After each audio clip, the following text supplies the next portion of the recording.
అందంగా లేదని అమ్మని, కోపంగా ఉన్నాడని నాన్నని వదిలేలేం కదా సుధీర్. వాడికి ఇష్టం ఉంది కాబట్టి కన్ఫ్యూషన్ ఉంది. కొన్నాళ్ళక కన్ఫ్యూషన్ పోతుంది, అట్లీస్ట్ పోతుందని నేను అనుకుంటున్నాను. అప్పుడు నేను ఫోన్ చేయక్కర్లేదు, వెతుక్కుంటూ వాడే వస్తాడు.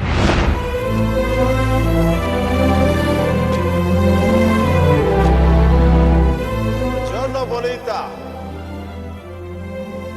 Alla bella. What a beauty. Ehi chiquita, come sto?